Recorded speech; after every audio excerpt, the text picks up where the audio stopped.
Welcome to the Matchmaker Mentor Podcast, the show where aspiring and experienced matchmakers come to sharpen their skills, grow their businesses, and elevate the matchmaking industry.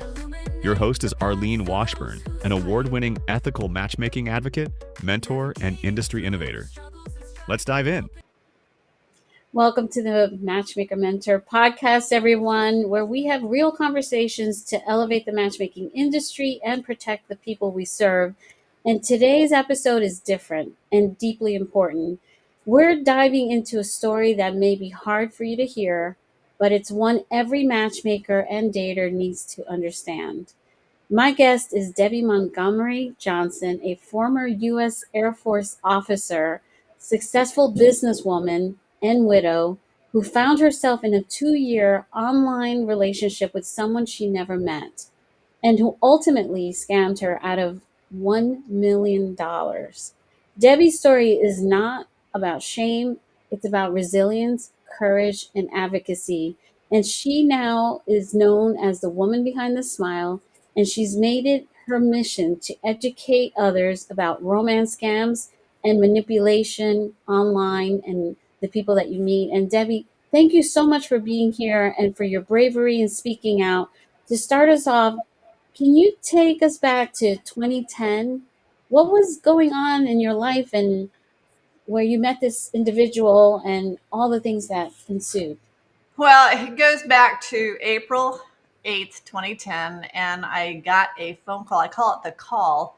It came from my oldest son. I was actually working. I was treasurer for the school district in Palm Beach County, and I was at a meeting.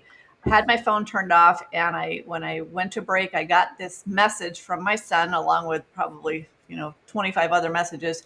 And my son essentially said, "Mom, Dad just died. I'm coming home to take care of everything." Well, my husband had left the night before to go to the west coast of Florida to do some business. And I basically just said, "Hey, I'll see you tomorrow."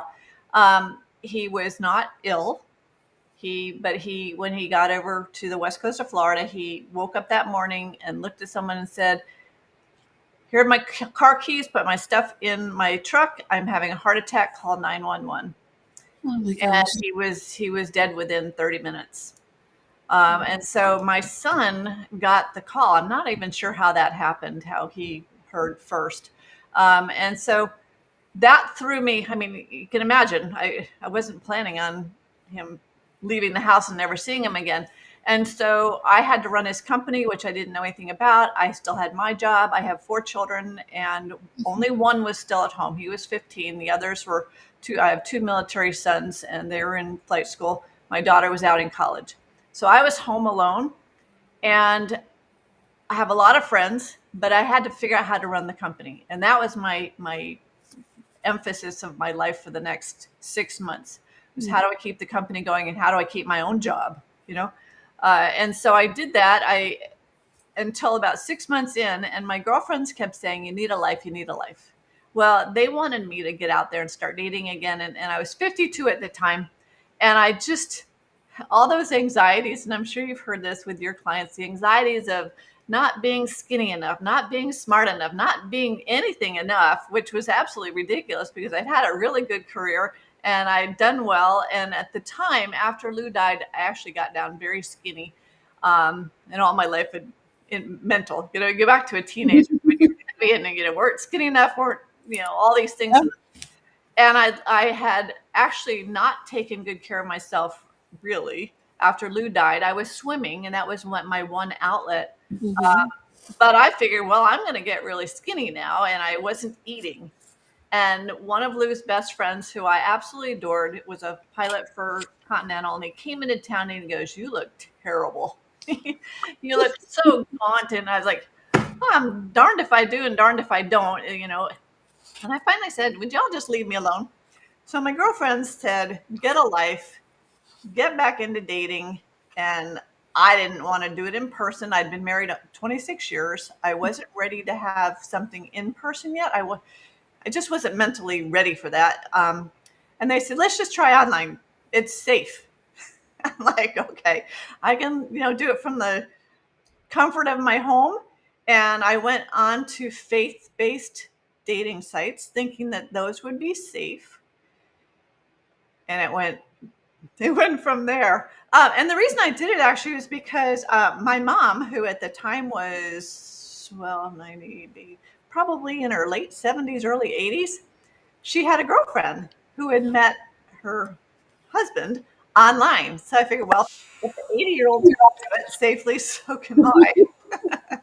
And she was my greatest supporter. My brothers, not so much. My sister-in-laws they thought it was an interesting concept.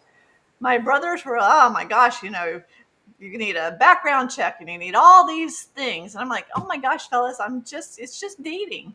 And so I basically ignored them and took the support of my sister-in-laws. My kids were kind of mixed emotions, but I'm like, let me just try it. Let me just try it. And that's how it started. And it started on a faith-based site because I'd seen, again, I was 52 and I was looking for guys between 55 and 65. And they were coming up with wife beater t-shirts, those no sleeve t-shirts. Bathroom photos. Nothing wrong with that, but it just wasn't for me because my husband was brilliant. And, and we were both former officers in the Air Force. And so I was looking for someone that was a business person or someone international. And that's what I got, actually. Once I got past the guys that couldn't spell worth a fifth grader, and so I think I saw the picture. I can't remember who contacted who, but anyway, it was a lovely contact. He was international, and it was a guy who had lost his wife, and it just seemed like it was a really good mix for me because as I was talking or getting in contact with people at the time, I found the fellas that were divorced seemed to have a little more baggage, is what I would call it. I wasn't ready for that because my life had been pretty good. Like I said, I'd been married for a long time, and I just wanted someone that I could talk to. I wasn't really looking for, like I said, an in-person thing. I wanted someone to talk to and just talk about my company because it wasn't my company, it was my husband's company, and it was all about diabetes and neuropathy and things that I didn't have, but Lou did, and it's taken me 10 years to figure out that it was my own it's my company now, but back then it was very difficult. So I wanted someone that I could talk business with. I wanted someone I could talk love and kids about. And that originally was a little exciting because it was all those endorphins and the hormones that were kicking in again after all those years. Was frightening, but at the same time exciting. And the interesting thing is that's exactly how they groom you, is that they know there's a whole psychological component where these hormones are released and they hijack your amygdala, and you're no longer thinking the way a normal person thinks. You're almost like a drug addict, Well, exactly, but nobody tells you that. I mean, this was 2010, and I had never heard of anybody being taken online like that ever. I mean, everybody I talked to, they'd met their significant other, they'd had really good experiences. And so when that happens, and again, I'm coming from a Air Force intelligence background and business background, and when the only thing that stopped me a little bit in my tracks was that the very first email that I got from him at the end, it says, "You can call me Eric Cole." And I thought that was a really weird way of saying my name is. right. So I asked him about that, and he goes, "Oh, it's Franca Lingua, and it's we're European." And at that point, I'm like, "Well, okay, sounds good to me." uh, but when I found out where he worked, because the story was he was in Houston, and he was doing some work for he was an independent contractor. He had hardwood trees. He was working with hardwood trees, which, unbeknownst to him, I had investments in trees in Costa Rica. One of those things my husband did. I never told him about that. But when he was telling me about the company that he was a contractor for, I looked him up. I actually called them and said, "Do you have a contractor named Eric Cole from London?" And they said no. And when I asked him about it, he said, "Well, I don't work directly for them. I'm independent," which made sense that he wouldn't be on their website. And I did that throughout. Well, I was very good about trying to verify, but he always had a reason why something didn't get confirmed. always had a plausible reason. And I had no idea that I would be lied to, that anybody would do that. Why would you be doing that? We're Exactly. And not everyone is as brave as you. I mean, first of all, thank you for your service, you're because my sister very was welcome. in the military. But the bravery to speak out about this, there are so many people who go through these experiences and never talk about it because of they feel shame.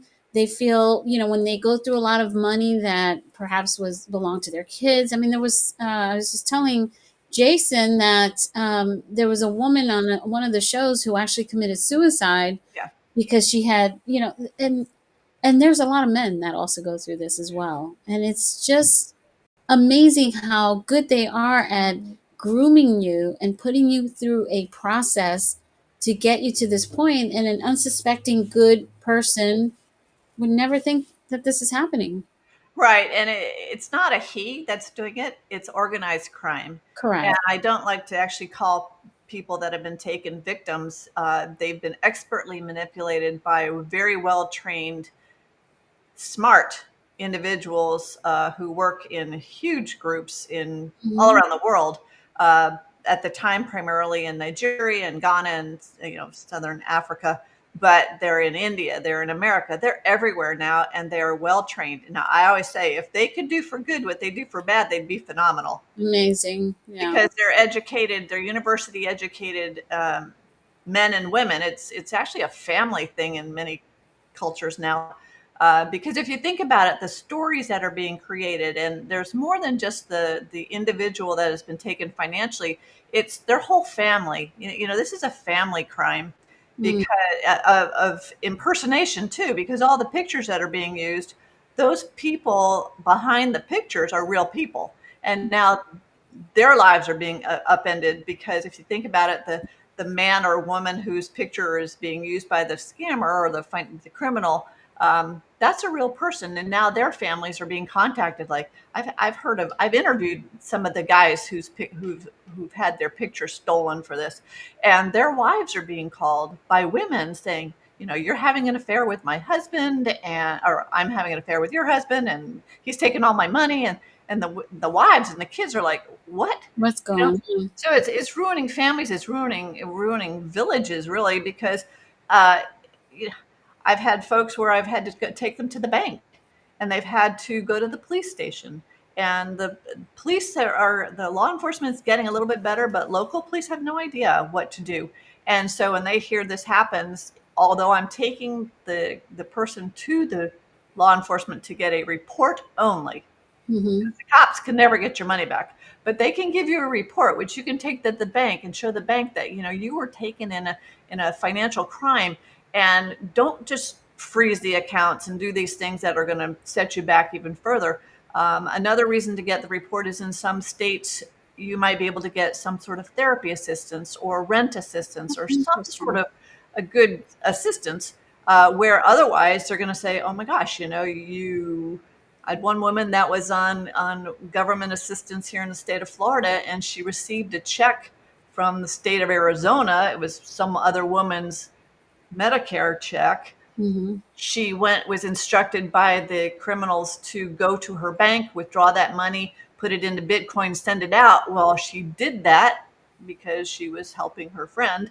Wire fraud. Well, now she's taken in extra money, and it put her own assistance at risk, because she had this huge deposit into her account. Now the state of Arizona wants the money back. Now her bank wants the money back, and she doesn't have it. Ugh, It's just it's so insidious, and so insidious. it's so hurtful. And everybody that goes through it, besides the embarrassment and just the shame of the whole thing, because it's very smart, Mm. financially savvy men and women that are being taken. They might lose their licenses if they're financial advisors. They might lose.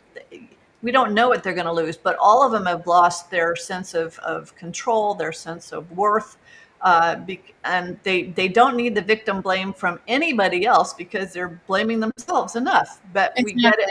We get it from everybody. We get it from friends and family, which are the hardest, because that really hurts your heart. You get it from law enforcement. You get it from TV. You get it from wherever. It's a form of PTSD at that point. I mean, because you like you said earlier, we're expertly manipulated, and I hated that word when the FBI told me that, but that's what it is. You are expertly groomed, and it is that amygdala hijack, and you don't understand it because you're just so overwhelmed with feeling good endorphins Yeah, until it comes crashing and burning. exactly. I mean, I think that it's, first of all, I know we were just talking about we don't like the word victim, but something's being done to these people. It's not like you're dumb and you don't know what, like you're in a state that you almost don't even have control over. They're controlling and they isolate you. They take, they start to build you up. They start, I mean, there's so many signs when you're dealing with people like that. They start immediately using terms of endearment in a very, very quick time. I mean, I would love to hear in your experience, what were the things that now that you look back, you're like, oh, these were flags, but not knowing and being trusting and having confidence too, because the thing is they go after confident people, like a ex-military person, with your background. You're confident, you're like, nothing's what's going to happen, nothing's going to happen, right? You're going into this online dating space, and by the way, I met my husband that way. It works for some people, but like, well, that was a long time ago. I think things have changed, but anyway, what started to happen, and how did we get to the point where we're now sending money and things like that? Well, they're very good at listening, and that's the thing that I think most of us have had trouble with in the past is with a spouse or whoever, especially if you've been married for a long time. Yeah. I had a friend who's a social worker, and after Lou died, she sat me down. She goes, "You have to talk to me. You have to get out your emotions." And she really, if you look at a piece of Swiss cheese and you know the holes that are in Swiss cheese, Mhm. she said that's what I was really like emotionally, is that I felt like I hadn't been listened to in many ways for all those years, Yeah. which was certainly true. And even though I was quite independent, I I don't feel like I was listened to. Hmm. And so guess what? My charming knight in white, Fill that white hole. horse does. For hours and hours and hours, he listened to me, and he filled me up. I felt pretty, I felt smart, I felt valuable, because we talked about business, we talked about kids, we talked about how his wife passed away. We had so many things, quote unquote, in common. And so in all those hours, I wasn't thinking that, I knew he was overseas, but I wasn't thinking that he was in the middle of the night spending all these hours with me. And why wasn't he working? you know, Right. because in my mind, it was middle of the night for me too. Hmm. And so it was a feel good thing at that point, and I got a lot out. If any, it's kind of expensive therapy, but it was really good therapy because I was able to express so much more. And for me, it was in writing. It was on Yahoo Chat. I could get a lot of my emotions out, a lot of Lou dying, those feelings I got out in writing. And he would feed it back. He would send me songs, and I'd be listening to these wonderful songs. And like together we'd be listening to songs, or he would send me poems, or we would write for hours. And on Yahoo Chat, it was like instant messaging. I wasn't ever on texting or Skype or anything like that, but it was the instant message. And then when we got disconnected, which was a red flag too, there was always an explanation. Like, I'm in Malaysia, I'm in so and so, and the internet's not good. And I would say, and I got to know his, well, no, quote unquote, no, air quotes. I got to know his sister and his son and his attorney. I mean, it was multiple people. And that's why I say, it's not just one person, it's a group. They're trained in groups to do this. And there was one night when I type really quickly. I had 3 Yahoo chats open, and I was going in between his sister and son in London, and him in Malaysia, and attorney at one point. um, and the stories were going back and forth, and I was trying to learn from Mary, his sister, about him, and about her, about from him. And the Kenny would Ken on, and I could literally hear this young, like 10-year-old, however old he was.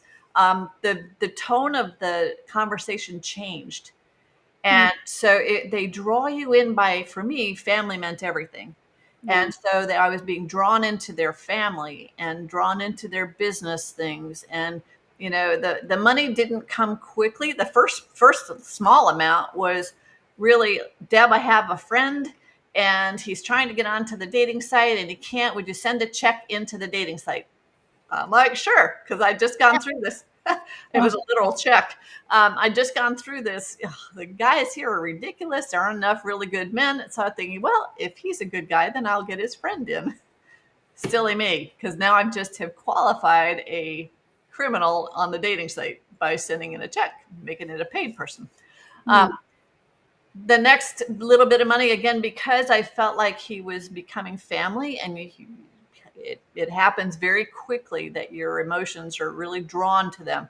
And the more we talked about kids and family and all, what, we then talked about our futures together. Now we were family. And that's how I think I really got drawn in, was because I would do in the past, I would do anything for my family. Right. And now he was part of the family. The finances were help me with my company here. And as a business owner, I knew this too, that not always do you get paid for your job until it's completed. So his job wasn't done yet. When it was going to be finished, he was going to get the money. Then he was going to send it back here or bring it back here, and we'd live a great life together. And so I was always in the mode of, well, let me help him now because it will come back to me. And that was always the assurance. I will make sure I pay you back. The only time I really got a little bit worried about that promise was when I was dealing with my 401k and some of my retirement accounts, because there are penalties. If you don't get the money back, you get penalized. And I think my innate fear was fear of being that bag lady at the end of my life, right? That goes back to, I've always wanted to pay my bills and always was very careful with money. My husband was a little bit looser with it. And the worst part one of the worst parts about Lou dying is I found out that he had canceled his life insurance policy 2 months before he died. Oh my God. And he did it strictly because he was aging into another age bracket, and it was going to cost him, instead of $100 a month, it would be $500 a month, and he didn't want to pay it.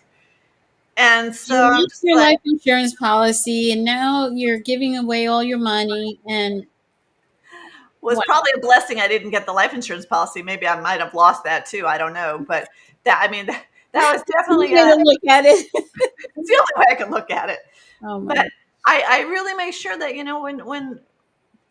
when a friend has died or whatever, I said to the next spouse, I'm like, be really careful, you guys. Make sure that you've got that security, because Lou gave it up for a ridiculous reason. He had 4 kids and me, and he kept saying, well, we have investments. Well, guess what? The investments went belly up over the years, and fortunately, I didn't have to count on that. But so many things happened, and I think it was maybe part of the financial security part too, because he had a company, or he seemed successful and then trustworthy and all these things. I never saw the red flags. I call them pink flags. But he had a plausible explanation for all the pink flags. So I, But I understand the feeling of wanting to do for family, because I've been like that my whole life. And sometimes even if I resent it, I still will do the right thing by family. But I understand. point does your actual family kick in and say, hey, what are you doing? What's going on? Are they aware of what's going on? Okay. No, because when my boys, who were in their early 20s at the time, started saying, Mom, don't. I was like, I'm the adult here. Leave me alone. And I never told them what was going on. I never told anybody what was going on. And that's part of the plan too. When you said the isolation, they try to isolate you from friends and family so that you're only listening to that person. Yeah. And it worked. My girlfriends at the school I was working with, they knew the love story. They never knew the financials. The people at the bank, and I was a former banker, so when I would go to the bank, I was working with my manager friends. They all got drawn into the story. No one ever cautioned, say, Deb, this isn't. It was more like, when's he getting here? When is the family flying in? There was one bank that gave me a little bit of pushback, but because I'd been a banker, I went to another bank. Most people probably wouldn't do that. And that's what, my work today, it's like, let's, as a financial institution, let's give a little bit of pushback, because it's always everything, all the transactions are done so quickly and there's urgency about it. Like, get it done, get it done. I hear, today I've had women that I've worked with that have been taken in the pig butchering and the Bitcoin things. And they're actually on the phone with the scammers on their way to a Bitcoin ATM machine, is the way I talk about it. I never did that. I don't understand Bitcoin, but it happens so quickly. And when the money's gone, the money's gone. And I had one woman that was so frustrated because she kept going from machine to machine to machine that finally, in a convenience store, the store owner said, as she was so exasperated by it, he goes, I think you need to stop. I think there's a problem here. And he made her realize that she was being taken. She was just being manipulated. Hang up the phone, go home. As after $10,000 went poof out the door. It's so incredibly difficult to understand what's happening to the individual going through this. But there's, again, as we mentioned, there's cognitive dissonance, there's all kinds of stuff going on. But with that said, at what point in your situation did you realize, okay, this guy, there's something's up here? Did that ever happen? Yeah, it happened on the morning of September 10th, 2012, when he came on in the morning. We were early morning Yahoo chat, and he asked me how I felt about forgiveness. Now, we'd had a lot of spiritual experiences throughout those 2 years. And so I kind of put on my spiritual hat and, went into it. And we got disconnected after a while. And then I went swimming or came back or whatever. And we reconnected that afternoon. And he goes, you remember what we were talking about? And I said, yeah. He goes, let's revisit. And I thought, what have I done? Why are we talking about forgiveness? Look, what have I done? Right. And he says, I have something to tell you that's going to hurt you. At which point I'm like, well, you don't really need to do that. He says, I have a confession to make. And that really was a gut punch for me, because I'd heard that once in my 26-year marriage, and it was not a very good thing to hear. And so when he said that, I have a confession to make, he said, this has all been a scam. And I'm reading that message going, what's wrong? Are you sick? Are you in the hospital? What's happening here? I couldn't believe what he was saying at that point. And I'm like, well, now you need to prove to me that you're not lying. And that's when he said, okay, Yahoo Chat has a little camera function. And of course, I've been asking for that for 2 years, right? He goes, I'm gonna show you how to get onto this, and I'm gonna come on live. Well, imagine this. I have dual screens in my computers in my office, and I'm looking at my handsome Brit, and up pops this little camera in the side of my monitor, and I'm looking at this dark-haired, dark-eyed, dark-skinned young man with a big smile on his face. And it was like hitting a brick wall. And I'm like, now what, right? And his name was Joseph. His name wasn't Eric. He was from Nigeria, which I could tell it immediately upon seeing him. But I'm thinking, it was a God moment for me that at that moment, literally, I hit a wall where what had happened for the last 2 years was not the story anymore. I realized that, and I had my phone, and I actually took a picture of my screen. I have a picture of the real guy, because he kept going on. He kept going on saying, it's great to see you, and can we keep this going on? And I'm like, are you out of your mind? I didn't have the money to do it, but why would you want that? And I asked him too, I said, why did you do this? And have you done it to other people? And he says, well, I hope you don't turn me in. And he goes, I would understand if you would. But at that point, I was thinking that if I kept him engaged, I've watched enough TV shows that the FBI can find someone like this, right? Well, that was a huge disappointment.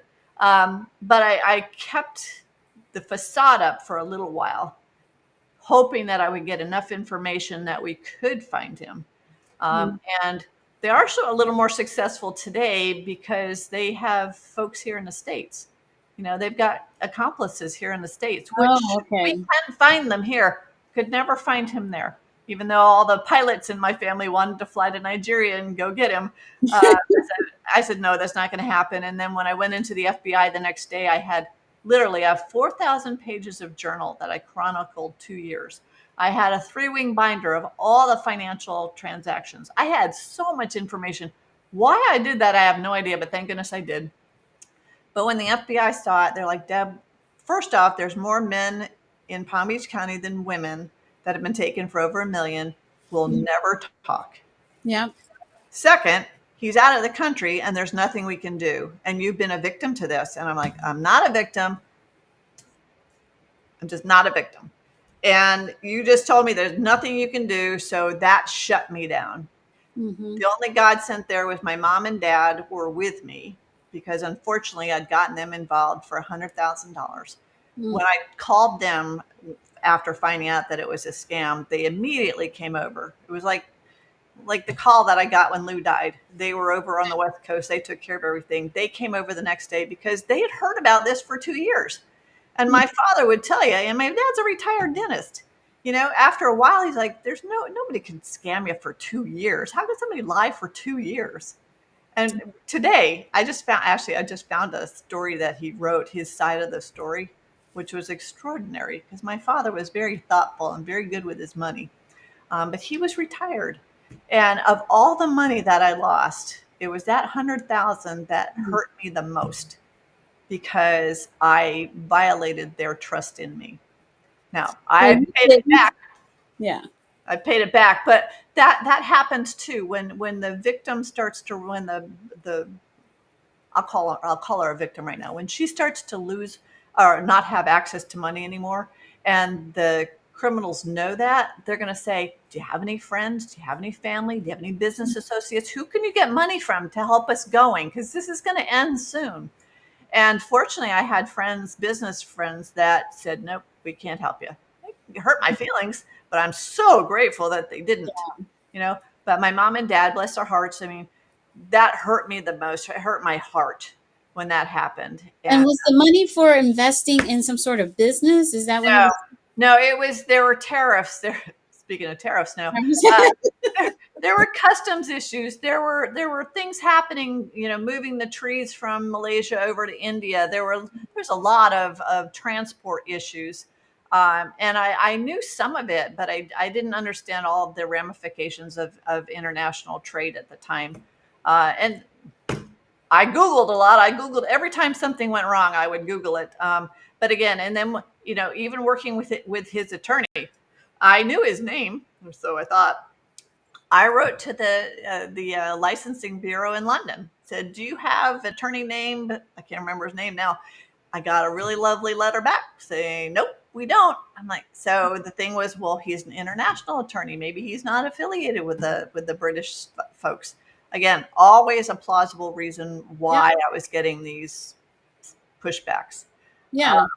And you were, basically you were thinking with your heart, not with your head anyway, not fully. So that happens. And, people go into this thing called limerence when they first get into a relationship that usually can wear out in a 2-year time frame. Yeah. Maybe go that far. So I don't think any of this is the fault of the person who's getting scammed.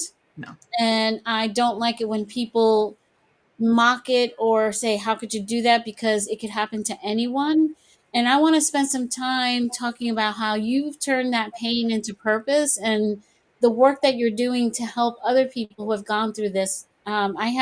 Before I stopped being a matchmaker and dedicated my life to training matchmakers, I had a woman who reached out to me. She was in her 70s and she had been scammed out of a lot of money, and my heart broke for her.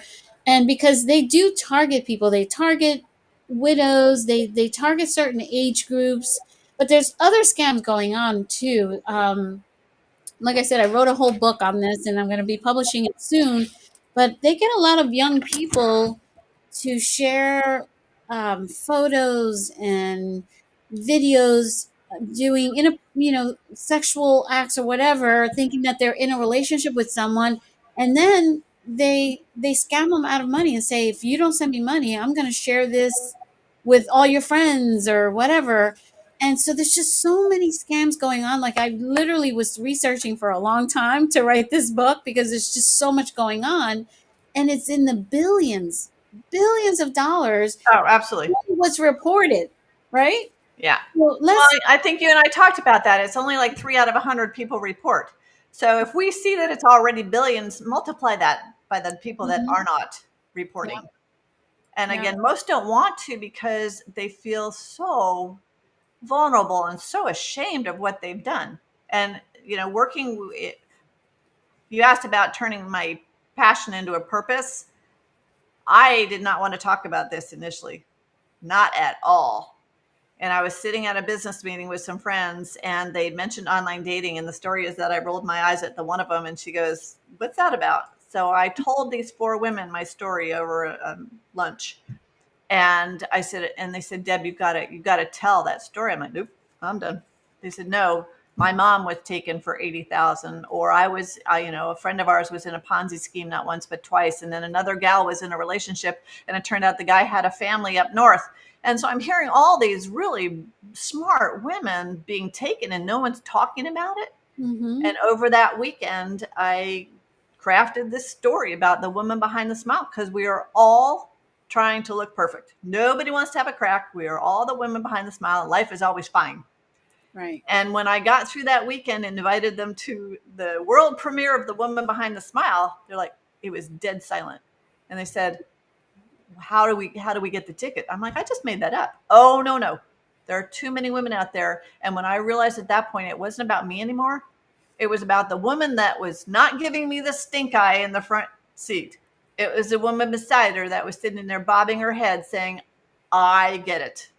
Mm-hmm. And if you start talking about this, you're going to be, if anybody talks, they'll be completely surprised at how many people this has affected. And until they know that they are not alone in this, they're not going to talk. But once they realize that it wasn't their fault, that they were expertly groomed, manipulated, and whatever, and that they are not alone, then they'll start talking. And that's the only way to recover, is to get the story out. For me, it was writing it. I published the book, The Woman Behind the Smile. Most people don't want to write it. I'm like, the weight of this whole thing will just come off your shoulders once you get it down. You don't have to show it to anybody. Just write it. Just get it out. And I want to say again, thank you for your service, not just as a military person, but what you're doing in having these conversations and spreading the word. Because, yeah, we need to stop hiding the situation. And I think to in some ways, I'll defend the fact that law enforcement doesn't really do much. Most of this stuff is not criminal because you're out of your own volition taking money out of your accounts and doing whatever, and so they get away with this stuff. It's but they do also groom people into committing more crimes on their behalf, like the story you started to say before. And so that's the sad part, that nobody's going after this unless I'm wrong. What? Well, they're trying, but it's very difficult, and to take someone to justice that's across the pond. Mm-hmm. It's very difficult. You try to work with the governments over there, but so many of them are corrupt too that that's not going to happen. Right. Uh, Law enforcement here is trying to do their best. FBI at the beginning was not such a help. Where I changed my thought about that was when I was actually in a courtroom in Dallas with a woman that I was working with, and she was giving a victim's advocate statement to the judge, and the forensic scientists, basically, the FBI forensic peoples, had done such an excellent job in their 88 victims. Wow. Only one showed up, but they had ring video of, the scammer had used his neighbor's home to have packages delivered, and he would get over there before she got home. But all that was on a ring video, the ring Yeah, doorbell. yeah. Thank God for cameras these I days. know. Or, these guys are getting a lot of cash. And so they're taking videos on their phone so they can send it back to the guys overseas saying, look, and they're counting money. So the evidence was there, but it was all compiled by the FBI and Secret Service. And so all those are working together, but there's a certain threshold, dollar money. You got to have over $100,000 that you lost, or whatever their Oh my gosh. threshold is now. So a lot of people don't qualify, but it could be $1, it could be $2 million. It doesn't matter. You've still been a victim to this crime. And we have to change it. It's not a scam. It is a crime. It's financial fraud. Right. And law enforcement understands fraud. They don't understand romance scams or dating scams, but they understand fraud. The law understands fraud. Again, they have to have a certain dollar amount that it's worth them to pursue, because they just can't go after anybody. But it's a little bit easier if the people are here in the States, but it's still very difficult. And especially if no one wants to talk up and tell their story, because then it'll never, ever get into court if you don't tell. Right. Well, and even if you just talk about it just to help other people avoid the situation, because what happens to you doesn't have to happen to somebody else, and that is a gift in and of itself. Like the fact that you talk about this is so important. I don't remember if it was a movie or something where they actually had people that were human trafficked and sitting in these rooms and being forced to do this work. Right. That's in the Far East. I think it's in Myanmar. It's over there. It's like call centers where they've been enticed to come to work to get money, and then they get it. It's basically imprisoned, where they are working as slaves to this kind of work. Yeah, it's psychologically damaging. The whole thing is just psychologically damaging, from the victim to, and actually, Dr. McGinnis, who's the founder of SCARS, was working with a team in Ghana at the universities to show how this is even affecting the scammers, because many of them are college students, and the ramifications of this over time psychologically on them, it's going to hurt. And not that I'm not excusing what they're doing, because there's no excuse for what they're doing. But it is damaging on that end. But it's psychological. It's trauma for any victim. And if they don't address it, that trauma is going to stick with them, and they will never get over it. And like you said, the worst thing will happen is that they will commit suicide. And that happens quite frequently. Because you've lost your home, you lost your finances, you lost your friends, your family, and all this, and you're so desperate, like, what do I do now? And no one's listening to you. The bankers are shutting down your accounts. The law enforcement's laughing at you. What do you do? Where do you go? And you could be 65, 70, 75 years old, and you just feel like, I can never make this back. I have no more money. Let's just, we're done. And it happens, and that is so sad. And like you mentioned earlier, it's happening to teenagers, teenage boys. We've seen this extortion stuff where the kids commit suicide because they just feel like their life is over. Yeah. It's sad. It's sad. It's ruining families, ruining communities, ruining everybody. And, the work that I'm doing now is not just working with the victims, but working with financial institutions. As a former banker, I'm like, you guys have great technology. You don't know how to talk with someone that's lost their money. Because you go in there and saying, well, you're being scammed, and you don't. It's that whole don't. You're gonna lose. Either that client is going to go to another bank where you now have lost a customer, or you've just shut them down emotionally, and they realize that nobody can help them now, and they have no access to money. They have no access to moving forward, and that leads to things that we don't. And back to. And this is happening to widows, widowers, lonely people, which there's a loneliness happens to everybody. Yeah. What? So let's talk about the work that you're doing. You're working with SCARS. Yep, SCARS is the Society of Citizens Against Relationship Scams. We were doing support groups. Support groups are very difficult, even like addiction groups. Everybody thinks that they're fixed after a few months. Well, until you understand exactly what has happened to you and why, what made you susceptible to that. And everybody, regardless of age, religion, background, culture, you name it, everybody's susceptible to scammers at some point in their lifetime. Everybody, because I'll have people say, oh, it never happened to me. I'm like, I hope it doesn't. But what if it were to happen to your mother or your daughter or your son, your husband? I can't tell you how many married couples we've had to work with, because the women might have been on Words with Friends. They're not on a dating site. They're on a gaming site. These criminals are everywhere. And they are just It's phishing. They're out there. They don't need $1 million client. They need 1 million people that are going to lose $250. Yeah. And That's it's it. going to happen. It's going to happen. So what SCARS does right now, we actually have an institute. It's called the SCARS. The SCARS. I've got it all here. There's so many great things that SCARS is doing. Is scarseducation.org is one of the websites. Romance Scams Now is like an encyclopedia of all the information that you'd want to know about Mhm. relationship scams, not just romance, but relationships. And all of these are relationships.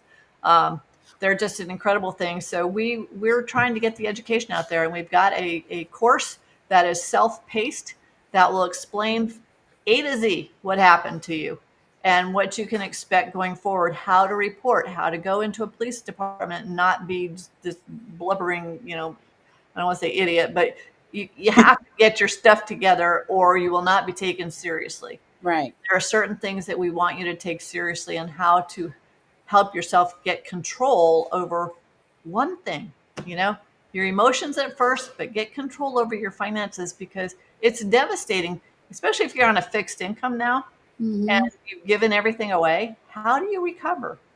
And Exactly. it happens by understanding, number one, you're not alone. It happens to a lot of people and that it was not your fault.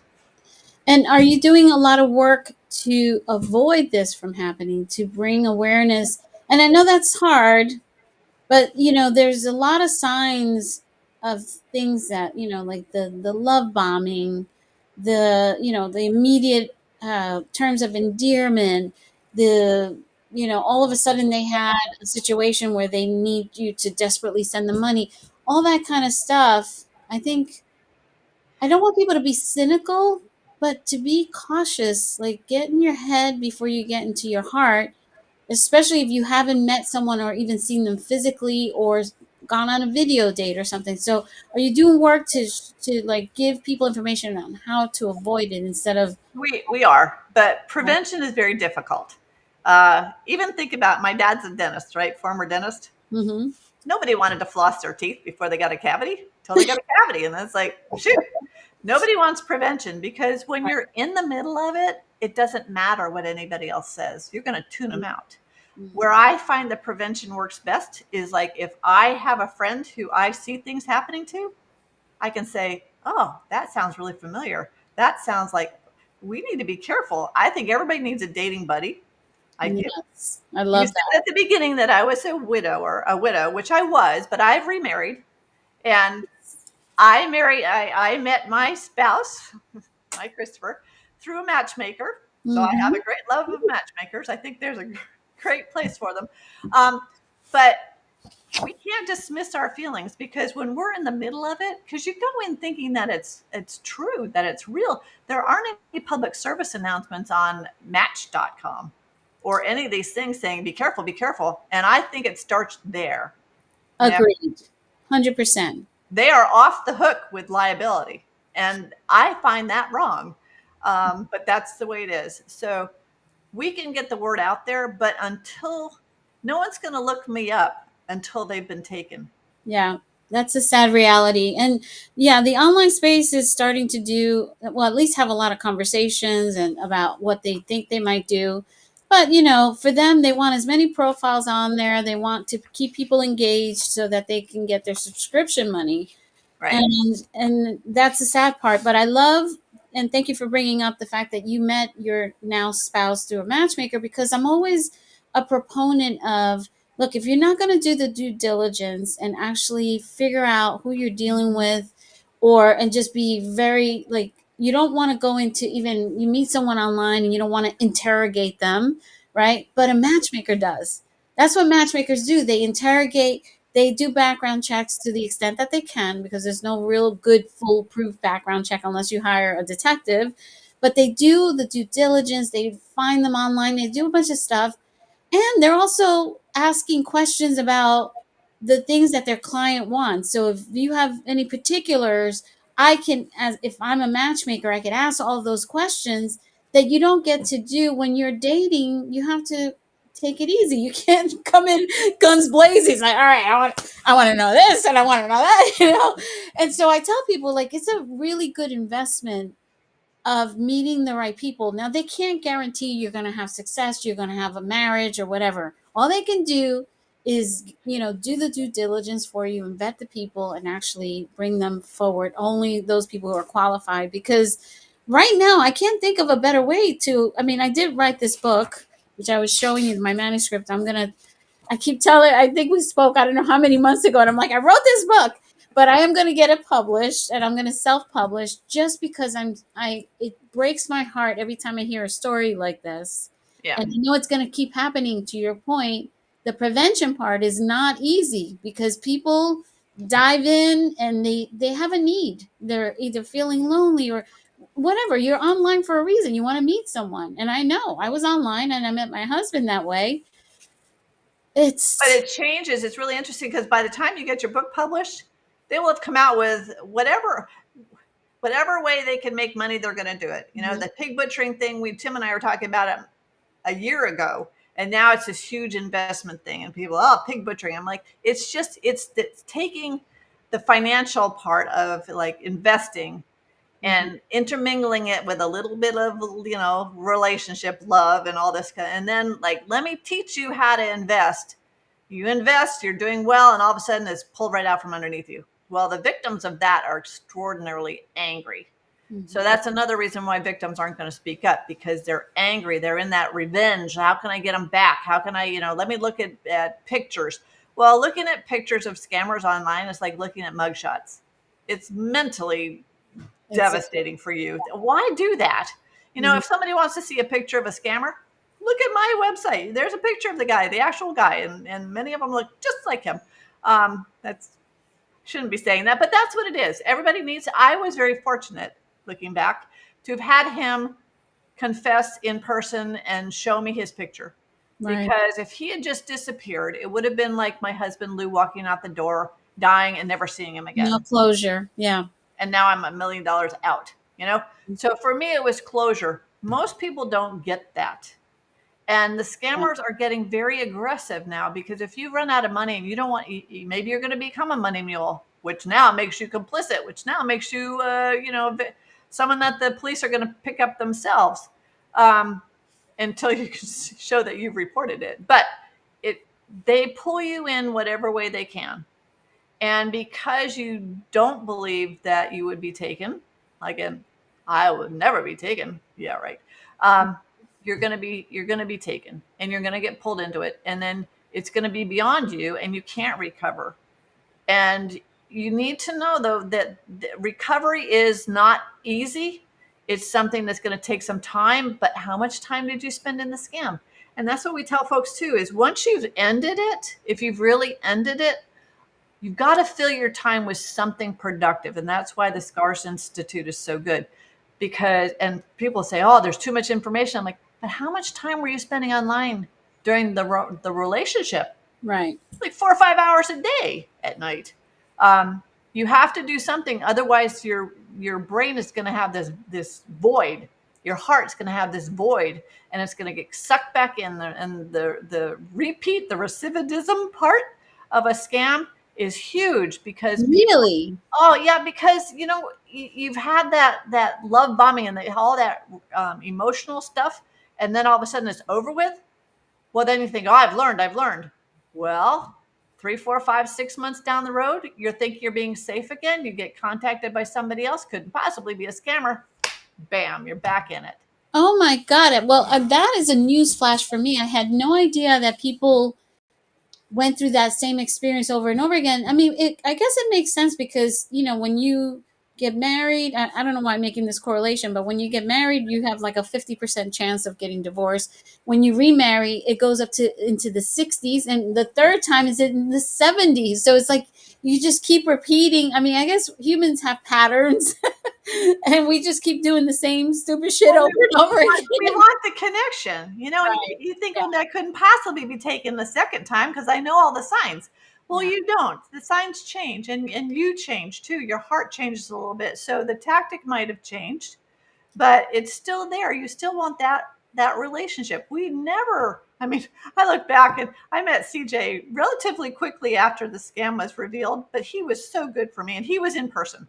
But we don't really encourage the women in the support groups to start dating right off the bat. It's like, you need to get a control of yourself. Regain your sense of self. Absolutely. Yeah, and feel good about yourself and not rely on anybody else there.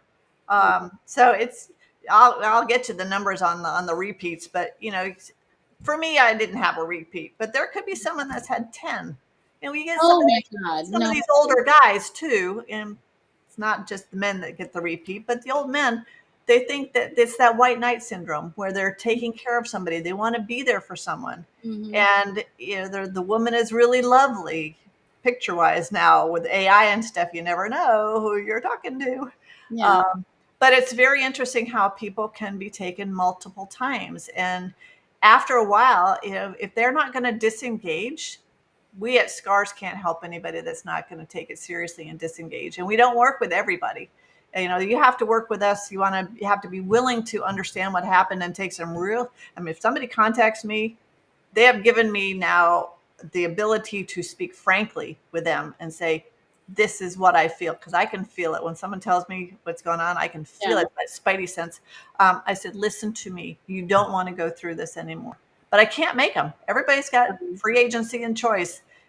We can, like the prevention, we can get the word out there, but by the time someone needs what we're doing, they're already in it. Yeah. And if you can't stop within the first 2 weeks, you're in till you crash and burn. And that's sad to say, because it's very difficult once you've been hooked to stop it, because you don't see that it's happening, and you're not listening to anybody that's on the outside, and you're in it till the end.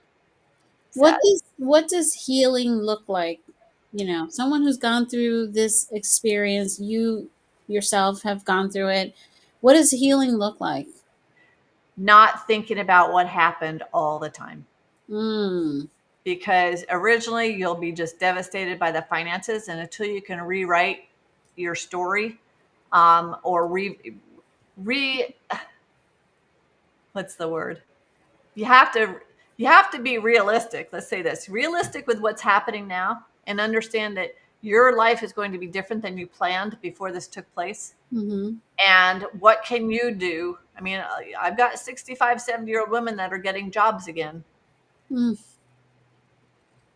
It's going to happen. I always said to my last suit has no pockets. I was never going to take that money with me, but it would sure be nice to leave it to my grandkids. Well, I've had time, fortunately, and a wonderful husband to be able to make good again.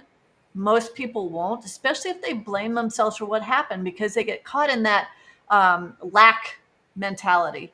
Yeah. I don't have this, I don't have that. Well, if you keep thinking that, you're never going to get it. You and I were talking about Mel Robbins. I was on the Mel Robbins show. I love her podcast. I watch everything about, exercise now, and what I can do in my 60s, so that when I'm my dad's age at 95, I'm still active and smart and all these things. Mm-hmm. There's a lot of self-help that we can do, that we have to do to make ourselves strong before we put ourselves out there for somebody else. And that's when you've really recovered, you understand who you are, what happened, how you're not going to let that happen again, hopefully. And the women that have really recovered the most are the ones that are in it to help others now, understanding that we can't change anybody from what they're doing. We can't stop them, but we can encourage them to listen to what we have to say, and to be a volunteer to help others going forward. That's so beautiful, and it's so true. I think in almost everything, when you're helping others, you kind of get out of your own victimhood. You forget about that, and you're focused on, there's something about helping others that actually helps you psychologically. Absolutely. And in every way. And absolutely. I love the work that you're doing, and I'm so grateful that you came on the show. We talked a few months back, and we have so many cool things in common. How would you like people to get a hold of you and to get started with working with you and the work that you're doing, or reading your whole manifesto of the woman behind the smile? I think there's a website, right? There is a website. It's called The Woman Behind the Smile. if somebody, and I will respond to people if they write to me at Debby, Debby, at the woman behind the smile. I will particularly pay attention to the victims or the victims' families. I can't spend all my time doing that because I will move you forward to scars and to, go to romancescamsnow.com or to scamsurvivors.org. Go to the Institute, look up the Society of Citizens Against Relationship Scams, look at the videos that we've done.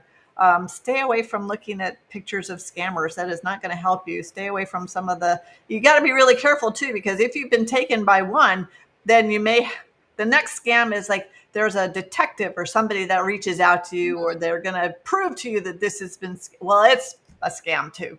Yeah. So just be really, really diligent and be realistic that what happened. It's in your past. You can't change it, but look forward to something better and take it one step at a time. So go to the woman behind the smile. I do have scars information there also, but you'll see my story and you'll see some of the interviews that we've done. I in the past, I had a podcast called Stand Up and Speak Up. I loved it. I love what you're doing too. It just took up a lot of my time. And so a lot of my work today is with my dad. My mom passed away this past year. So it's with my dad and working with my dad, and finding value in what I can't do everything for everybody. None of us can. You have to learn to say no. I wish I'd learned to say that before the scam, but I can't go back now. I can't go back and say, I wish it didn't happen, because I'm a completely different person and my purpose and passion is taking a 180.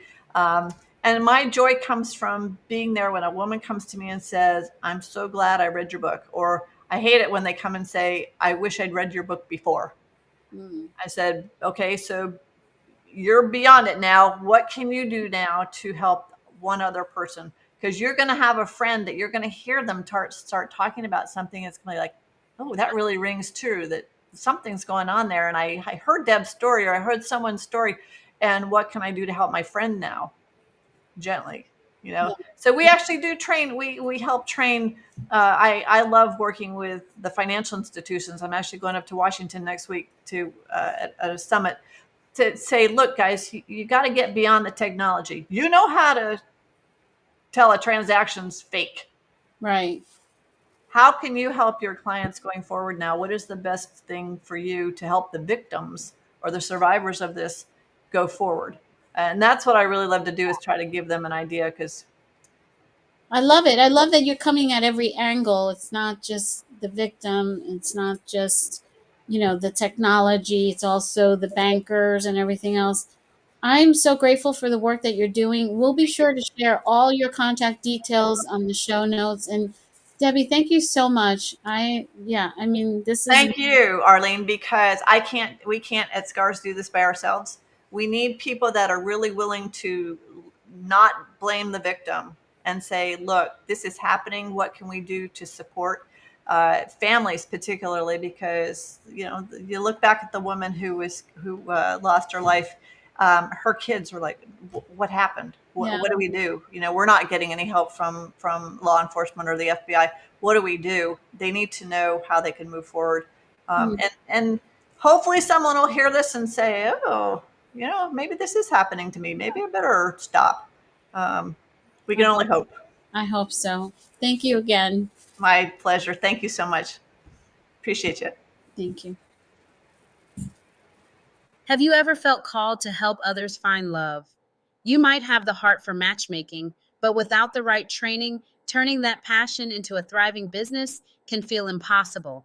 Most matchmaking courses give you outdated theories and a certificate, but no real-world strategy to build a successful business. That's where Love Pro Mastermind Academy is different. Our live Done With You training goes beyond theory, helping you develop matchmaking expertise, implement sales and marketing strategies, and master the art of client success. With expert-led instruction, accountability, and a community of like-minded professionals, you'll learn how to identify your niche, attract high-quality clients, create a seamless matchmaking process, grow a sustainable, profitable business. With over a decade of experience, we don't just train matchmakers, we create leaders in the industry. Are you ready to become an LPMA certified matchmaker and build a business that changes lives? Apply today at lovepromastermind.com. Thank you for tuning in to the Matchmaker Mentor podcast. If you enjoyed this episode, don't forget to subscribe, leave a review, and share it with fellow matchmakers and friends. For more resources, training, and inspiration, visit lovepromastermind.com and follow us on social media. Remember, matchmaking isn't just a career, it's a calling. Let's keep building connections, changing lives, and growing together. Until next time, stay inspired and keep matching.